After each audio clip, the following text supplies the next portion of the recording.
प्रिय छात्रों, हम देख रहे थे रेशियो एनालिसिस।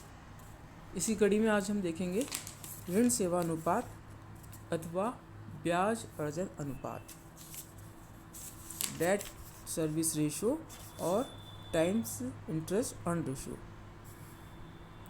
इस अनुपात को कई नामों से जाना जाता है, जिसमें है इंटरेस्ट कवरेज रेशियो या कैश फ्लो कवरेज रेशियो और फिक्स चार्जेस कवरेज रेशियो।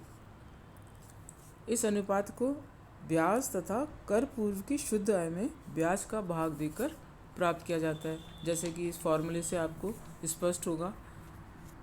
सूत्र है interest coverage ratio is equals to net income before charging interest and income tax divided by interest payable. यदि आपको क्वेश्चन में नेट इनकम में interest और income tax minus किया हुआ दिया हुआ है, तो सबसे पहले आप इसको जोड़ेंगे और फिर जितना भी इंटरेस्ट पेबल है उसको डिवाइड करेंगे। इस प्रकार से जो रेशियो प्राप्त होगा वो होगा इंटरेस्ट कवरेज रेशियो।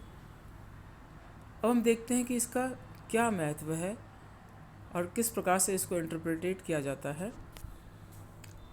यह अनुपात व्यवसाय में ऋण भार का व्यवसाय के लाभों में संबंध स्थापित करता है। इस अनुपात की गणना करने के लिए ब्याज तथा कर से पूर्व शुद्ध लाभ लिए जाते हैं, जैसे कि मैंने भी आपको बताया, क्योंकि इसी लाभ में से ब्याज का भुगतान किया जाता है। यह अनुपात यह बताता है कि व्यवसाय का लाभ देय ब्याज का कितना गुना है। यह अनुपात जितना अधिक होगा, ब्याज का सापेक्षिक भार उतना ही कम होगा तथा व्यवसाय के ऋणदाताओं को उतनी ही अधिक सुरक्षा प्राप्त होगी। सामान्यतः माना जाता है कि एक औद्योगिक संस्था की ब्याज व कर से पूर्व शुद्ध आय देय ब्याज का लगभग 6 या 7 गुना होना चाहिए, और इस अनुपात की अधिकता एक और तो ऋणदाताओं के हित में है, दूसरी ओर अत्यधिक अधिकता इस बात का सूचक भी है कि व्यवसाय में ऋण ग्राही शक्ति का बहुत कम प्रयोग हो रहा है, जिससे सामान्य अंशधारियों को ट्रेडिंग ऑन इक्विटी से लाभ कम होगा तथा उसकी प्रत्याय घट जाएगी। इसके बाद हम देखते हैं पूर्वाधिकार अंश, लाभांश, व्याप्ति अनुपात, प्रेफरेंस डिविडेंड कवरेज रेशियो। यह अनुपात भी ब्याज व कर के पश्चात शुद्ध आय को पूर्वाधिकार अंश लाभांश से विभाजित कर ज्ञात किया जाता है। जिसे सूत्र द्वारा इस प्रकार बताया गया है, preference dividend coverage ratio divided by net income after interest and tax और डिवाइडेड बाई प्रेफरेंस डिविडेंड। क्योंकि प्रेफरेंस डिविडेंड ऊपर हमने देखा था कि जो नेट इनकम ली थी वो हमने बिफोर चार्जिंग इंटरेस्ट और इनकम टैक्स ली थी, क्योंकि उसमें हम डिवाइड कर रहे थे इंटरेस्ट से, और इंटरेस्ट पहले ही दे दिया जाता है, जबकि डिविडेंड टैक्स घटाने के पश्चात दिया जाता है। इसलिए यहाँ पर हम ये अंतर ध्यान रखेंगे कि यहाँ पे net income after interest and tax लेनी है और इसको हम डिवाइड करेंगे प्रेफरेंस डिविडेंड से।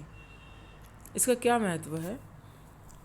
साधारणतः पूर्वाधिकार लाभांश स्थायी होता है, जैसे कि आपको पता है डिवेंचर लिखा होता है 6% डिवेंचर, 7% प्रेफरेंस शेयर्स, तो इनका लाभांश स्थायी होता है। यह अनुपात ये बताता है कि ब्याज व कर का भुगतान करने के पश्चात संस्था के लाभ पूर्वाधिकार लाभांश का कितना गुना है। इससे पता चलता है जितना अधिक होगा उतना ही, जैसे ऊपर इंटरप्रेटेट किया था, लेकिन वही बात है कि ज़्यादा होना भी ठीक नहीं है। इसके बाद नेक्स्ट रेशियो है रोकड़ ऋण सेवा अनुपात, cash to debt service ratio. ये अनुपात क्या होता है? इस अनुपात के अंदर अभी हमने देखा था डेट सर्विस रेशियो निकाला था, लेकिन कुछ विद्वान ही कहते हैं कि डेट सर्विस रेशियो के स्थान पर रोकड़ ऋण सेवा अनुपात, cash to debt service ratio का प्रयोग अधिक उचित होता है। उनका तर्क यह है कि ऋण सेवा के प्रभारों का भुगतान नकद में करना होता है, अतः संस्था की दीर्घकालीन तरलता के अध्ययन के लिए शुद्ध आय के स्थान पर उस अवधि के कुल कैश इनफ्लोज का प्रयोग करना अधिक उचित होता है। यदि ऋणों के भुगतान के लिए सिंकिंग फंड का आयोजन किया जाता है, तो सिंकिंग फंड के लिए वार्षिक भुगतान की राशि को भी ब्याज के प्रभार में जोड़ना होता है। और इस अनुपात की गणना किस सूत्र से की जा सकती है? ये देखिए, ये सूत्र बताया है, cash to debt service ratio is equals to annual cash flow before interest and taxes divided by interest plus, अभी मैंने बताया सिंकिंग फंड का है तो इसको भी जोड़ देंगे, sinking fund appropriation on debt divided by, अगर उसमें टैक्स कटा हुआ है तो हम करेंगे -1 माइनस टैक्स रेट। तो इस प्रकार से हम ये cash to debt service ratio calculate करेंगे। और यदि वार्षिक रोकड़ अंतर्वाहों इनफ्लोज की सही गणना संभव नहीं होती है तो ब्याज एवं करों से पूर्व वर्ष की शुद्ध आय में डेप्रिसिएशन व अन्य गैर रोकड़ व्ययों को जोड़कर प्राप्त राशि को ही वार्षिक रोकड़ अंतर्वाहों के स्थान पर प्रयोग में लाया जा सकता है।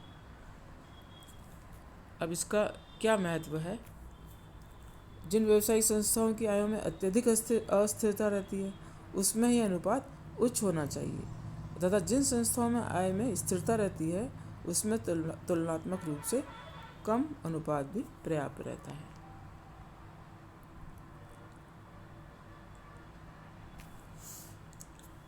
अब हम इसका एक प्रश्न देखेंगे। ये प्रश्न दिया हुआ है कि निम्न सूचना से ज्ञात कीजिए। इसमें हमें निकालना है ब्याज व्याप्ति अनुपात, पूर्वाधिकार लाभांश व्याप्ति अनुपात तथा रोकड़ ऋण सेवा अनुपात, और करना है interest coverage ratio, preference dividend coverage ratio and cash to debt service ratio. ये आपको अभी मैंने समझाए हैं। अब देखते हैं हम किस प्रकार से निकालेंगे। यहाँ पे हमें दिया हुआ है नेट प्रॉफिट आफ्टर टैक्स। ध्यान में रखिए कि प्रॉफिट दिया हुआ है आफ्टर टैक्स, ये दिया हुआ है 4 लाख। इसके बाद दिया हुआ है डेप्रिसिएशन, इसके बाद रेट ऑफ इनकम टैक्स, इसके बाद 10% mortgage debentures, fix interest charges, sinking fund appropriations, 8% preference share capital और इक्विटी शेयर कैपिटल। ये इसके अमाउंट दिए हुए हैं। अब देखिए हम निकालते हैं। सबसे पहले हमें कैलकुलेट करना है interest coverage ratio. Interest coverage ratio का भी हमने फॉर्मूला देखा, net profit before interest and tax. और यहाँ पे हमें देखिए नेट प्रॉफिट आफ्टर टैक्स दिया हुआ है 4 लाख। अब हमें net profit before interest and tax निकालना है। तो नेट प्रॉफिट ले लिया हमने 4 लाख। अब देखिए कि इंटरेस्ट कितना है। इंटरेस्ट इस यहाँ दिया हुआ है 10% मॉर्गेज डिवेंचर्स, 6 लाख के 10% मॉर्गेज डिवेंचर्स दे रखे हैं। तो 60,000 हम ये जोड़ देंगे। और टैक्स दे रखा है, देखिए रेट ऑफ इनकम टैक्स दे रखी है 50%। तो 50% कितना है, 50% दिया हुआ है। और ये हमें प्रॉफिट दे रखा है आफ्टर टैक्स, यानी ये 50% प्रॉफिट हुआ। तो 100% कितना हुआ, 8 लाख। तो 8 लाख का 50% 4 लाख। ये नेट प्रॉफिट आफ्टर टैक्स है, यानी इसमें से ये नेट प्रॉफिट 50% के बराबर हो गया, क्योंकि 50% टैक्स कट गया। तो 4 लाख तो ये नेट प्रॉफिट हो गया, 4 लाख ये टैक्स हो गया और 60,000 इंटरेस्ट हो गया। ये दिया हुआ interest rate of 10% mortgage debentures, 6 lakh का 10% 60,000। इस प्रकार से ये हमने जोड़ लिया है 4 लाख प्लस 4 लाख प्लस 60,000, 8 लाख 60,000 और इंटरेस्ट चार्जेज हैं 60,000 जो कि अभी हमने लिखे हैं। तो इस प्रकार से ये है 14.33 टाइम्स। इस प्रकार से हम ये इंटरेस्ट कवरेज रेशियो कैलकुलेट करेंगे। मतलब ये हमारे पास इतना गुणा है। और नेक्स्ट है प्रेफरेंस डिविडेंड कवरेज रेशियो। और प्रेफरेंस डिविडेंड कवरेज रेशियो इसका फार्मूला है नेट प्रॉफिट आफ्टर टैक्स। ये net profit after tax 4 lakh दिया हुआ ही है क्वेश्चन में, वह प्रेफरेंस डिविडेंड से डिवाइड करेंगे। प्रेफरेंस डिविडेंड की रेट दे रखी है, देखिए प्रेफरेंस डिविडेंड है 8% प्रेफरेंस शेयर कैपिटल है और शेयर कैपिटल है 10 लाख। तो 8% यानी 80,000। तो ये हो गया 5 टाइम्स। 4 लाख तो प्रॉफिट हो गया और 80,000 यानी डिविडेंड का 5 गुना है प्रॉफिट। नेक्स्ट है debt cash flow coverage ratio. इसके अंदर देखिए फॉर्मूला अभी देखते हैं पहले। Annual cash inflow before interest and tax, जो कि अभी हमने ऊपर निकाला था इंटरेस्ट कवरेज रेशो में 4 लाख, ये हमने 4 लाख लिख लिया। Annual cash inflow before interest and tax. इसके अलावा ये यहाँ पे 4 लाख प्लस 4 लाख प्लस 60,000। इसके अलावा ये हमने लिखा है इंटरेस्ट अभी हमने देखा था कितना था 60,000, प्लस ऊपर दे रखा है sinking fund appropriation on dates.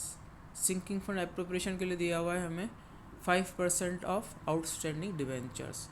Debentures कितने हैं 6 लाख, उसका 5% हो गया 30,000। तो ये 30,000 है और 1 माइनस ये 1 है और टैक्स रेट है 50%। तो इसको हम सॉल्व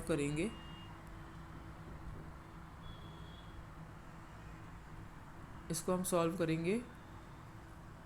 अच्छा, ये एक और चीज़ यहाँ वर्ड है annual cash inflow before interest and tax.